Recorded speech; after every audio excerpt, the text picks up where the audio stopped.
Hi boys and girls, I'm back to read again this week to you. I have a book about diversity and how everybody is different and how we should celebrate that. You know, it would be a very boring world if people were all exactly the same. That would not be as fun as it is now with everybody being different. So this story is called Stand Tall, Molly Lou Melon. And it's written by Patty Lovell and it's illustrated by David Catro. Okay, so Stand Tall, Molly Lou Melon, and that's Molly Lou Melon, our character in the story. Okay, here we go. Molly Lou Melon stood just taller than her dog and was the shortest girl in the first grade. She didn't mind. Her grandma had told her, walk as proud as you can and the world will look up to you. So she's pretty short, but that's okay. Everybody's different. And so she did. Molly Lou Melon had buck teeth that stuck out so far she could stack pennies on them. But she didn't mind. Her grandma had told her, smile big, the world will smile right alongside of you. I love that page. And so she did. Molly Lou Melon had a voice that sounded like a bullfrog being squeezed by a boa constrictor. She didn't mind. Her grandma had told her, sing out clear and strong for the world will cry tears of joy.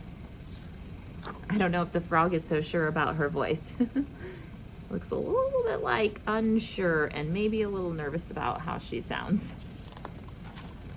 And so she did. Molly Lou Melon was often fumble-fingered. She didn't really mind. Her grandma had told her, believe in yourself and the world will believe in you. Fumble-fingered means she's dropping a lot of things. You can see things are getting dropped and broken on that page. And so she did. Then Molly Lou Melon moved to a new town. She had to say goodbye to her grandma and to all of her friends. And she had to start a new school.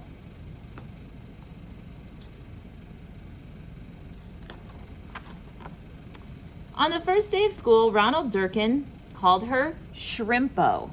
Ooh, that's not a nice name. He called her Shrimpo in gym class. When the game started, Molly Lou Melon caught the football, ran under the legs of Ronald Durkin, and scored a touchdown.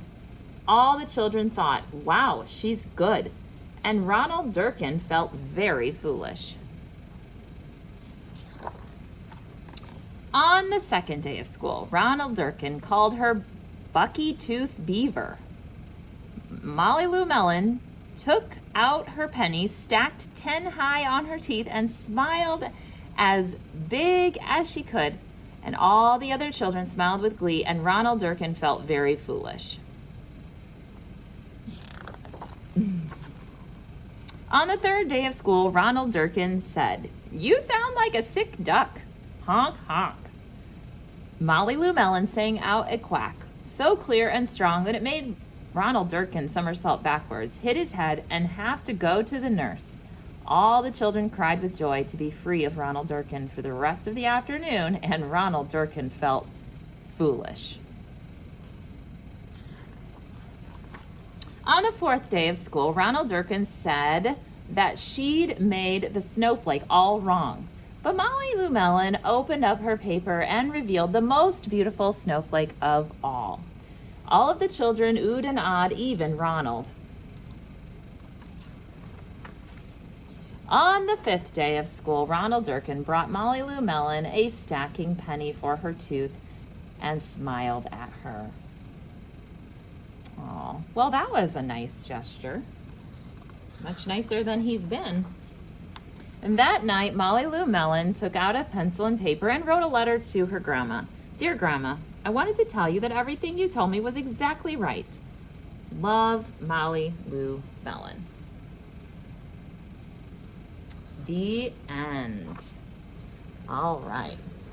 Okay, I hope you enjoyed that book. It's all about just being comfortable with who you are. You know, everybody is different, and just like Molly Lou Melon, she had different, you know, she was shorter and she had different teeth and she had a different voice, but she didn't, you know, she didn't care, and she was proud of who she was. Okay, so that's always important, to just be proud of who you are. Okay, all right, we'll see you later. Bye.